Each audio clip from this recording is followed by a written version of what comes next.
հետ։ Պարոն Շարմազանով, այսօր դարձյալ գրառում է արվել եկեղեցու թեմատիկայով, ձեռքի հետ էլ այսպես կպել են այն անձանց, որոնք փորձել են միջամտել թիրախավորմանը եկեղեցու։ Պարոն Շարմազանով, լավ, սրա հանգուցալուծումը որն է, աշխարհը երրորդ համաշխարհային պատերազմի մասն է խոսում, մենք այստեղ քննարկում ենք ինչ-որ այսպես կապիտուլյանտն է քննարկում, ինքնաբերում թուրքադերբեժանական իրակար, սա Չարիքի հեղափոխության վերջին փուլն է, օրինակ ֆրանսիական հեղափոխությունում դա կոչվել է Յակոբինյան փուլ, Ռոբեսպիերյան փուլ, որտեղ պայքար է գնացել ազգայինի դեմ, եկեղեցու դեմ, արժեքների դեմ, նույնիսկ տոմարը փոխեցին, օրերը փոխեցին առանձին անվանումներով, բայց հետո Ռոբեսպիերը ունեցավ շատ տխուր ճակատագիր։ Բայց խնդիրը նրա մեջ է, որ Նիկոլ Փաշինյանը ես մեկ անգամ չէ որ ասել եմ։ Տարիներ շարունակ ասում, այդ մարդը պատերազմը հայտարարել իր խմբակի հետ միասին Հայաստանի երրորդ հանրապետությանը։ Եվ կամ պետք է լինի ազգային դիմադրություն, կամ էլ կլինի այն ինչ-որ ասում է Նիկոլ Փաշինյանը։ Պարոն Շարմազանov, նայեք, դուք եմ ասել։ Միշտ էլ ասել եմ։ Կամ Հայաստանն է մնալու մեր պատկերացումների Հայաստանը, երրորդ հանրապետությունը, որտեղ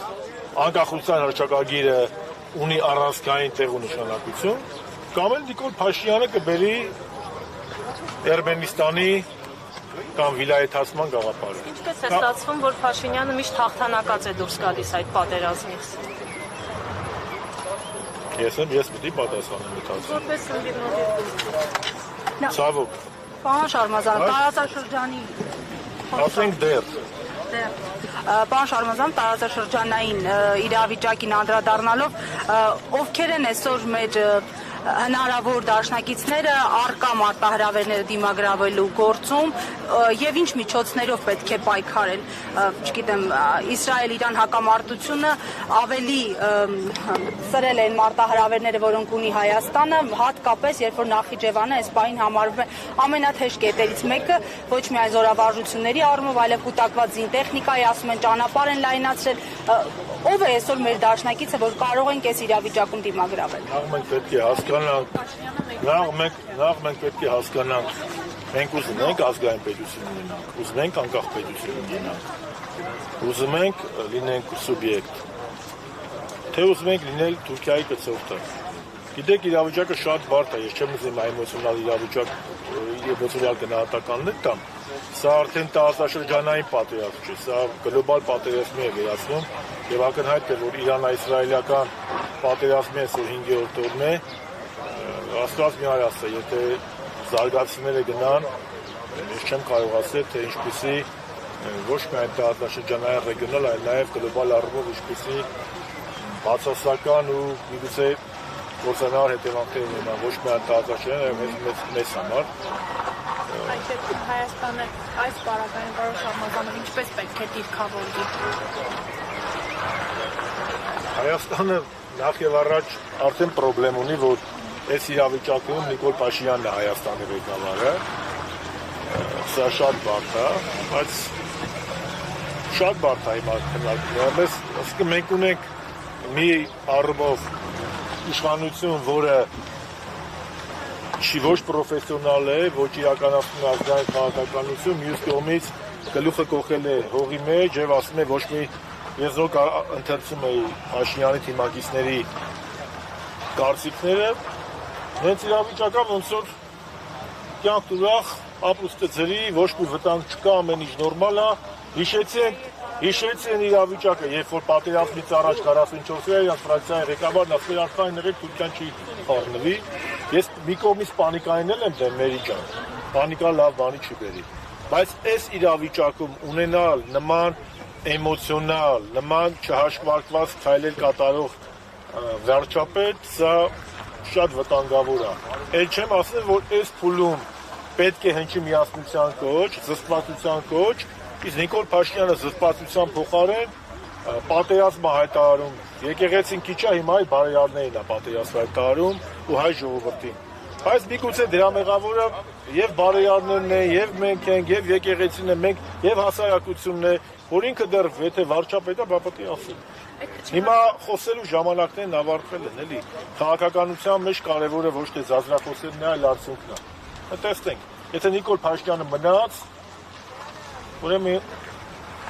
Հայաստան չի լինի դասական առումով, ինչ ասեմ, ես բարդ է իրավիճակը, չեմ կարող ասել։ Հաշվարկված քայլերի թվին է պատկանում նաև առաջիկայում Նիկոլ Փաշինյանի այցը Թուրքիա։ Չեմ կարող ասել ինչ օրակարգով է գնում։ Հայ-Ադրբեջանը այս 24 լույսի դիվանագիտական աղբյուր։ Ես գիտեմ, որ 24 լույսը 2 օր առաջ առաջինն է դրա մասին ասել, հա, առաջինը դուք եք ասել, այնտեղ կնայել եմ, ասել եք, որ բանի թեման դուրս է գալիս, չէ՞, այնտեղ մի հատ թեմա դուրս է գալիս, բայց փոխարենը սահմանության թեման դուրս է գալիս, բայց այնտեղ մի հատ ուրիշ թեմա մտնում է։ Նիկոլ Փաշինյանը ինքը ինչ պետք է բանակցի Թուրքիայում։ Այսինքն ինչ եք սպասում Նիկոլ Փաշինյանից։ Ինքը արդեն ամբողջությամբ Հայաստանը տարել է թուրքական իշխանության տակ է դրել։ Հայաստանը ռուսական ազդեցությունից դարձել է թուրքական աշխարհի մաս, դժբախտաբար։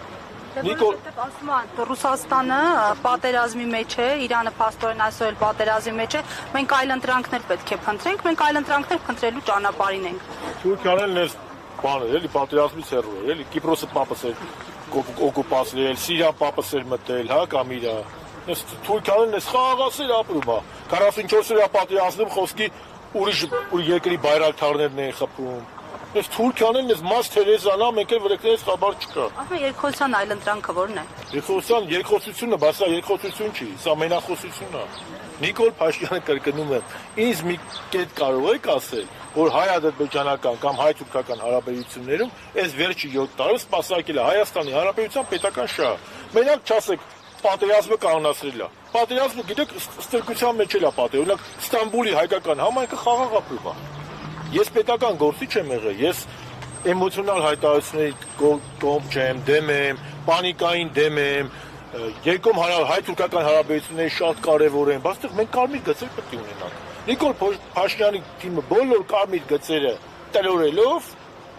մեզ ներկայացնում է, որ սա երջանիկ ապագա։ Իսկ ինչ վերաբերում է Էրդողանի հետ հանդիպանը, ես չգիտեմ իրենք ինչ են քննարկելու, շատ հարգելով ձեր դիվանագիտական աղբյուրը, ես չգիտեմ Էրդողանը իր դեմ ինչ է դնելու կամ ինչ են պայմանավորվելու։ Միգուցե Նիկոլ Փաշինյանը օդու ջրի պես պետքա խաղաղության պայմանագիր, ինչ-որ մի հատ դեկլարատիվ փաստաթուղթ, եւ նա գնում է դիմում է Էրդողանի միջնորդությանը, որովհետեւ վաղուց արդեն նրա իշխանությունը Էրդողանի հովանոցի տակ է։ Էսա միակ տարբերակը, որովհետև 26 ընտրություններից առաջ կամ մինչև դրան անհրաժեշտ է մի բան։ Խաղաղության պայմանագրի անունով մի փաստաթուղթ, որ ժողովրդին կերակրի, որ ես ձեզ բերել եմ խաղաղություն։ Բայց դա լինելու է թուրք-ադրբեջանական ու ստրկացում կոպիտ ասված նոքիարություն, լավ։ Ներքաղաքական հարցերին անդրադառնալով նաև հայտի դարձավ, որ Ուրցաձորի ղեկավար Ռաֆիկ Անդրեասյանին են ձերբակալել, դուք տեղեկություն ունեք, ինչ հիմքով են ձերբակալել։ Տեղեկություն չունեմ, բայց Ռաֆիկ Անդրեասյանի քաղաքական ակտիվությունը, նրա ընդդիմադիր ու ազգային կեսվածքը հաշվի առնելով մի գրամ կասկած չունեմ, որ սա քաղաքական դրդապատճառներով իրականացված հերթական ձերբակալումն է։ Շնորհակալություն։ 168 թեմի հարգելի հետևողներ, այսքանով ավարտում ենք ուղիղ հեռարձակումը, շնորհակալություն մեզ հետևելու համար, իրադարձությունների ընթացքին հետևեք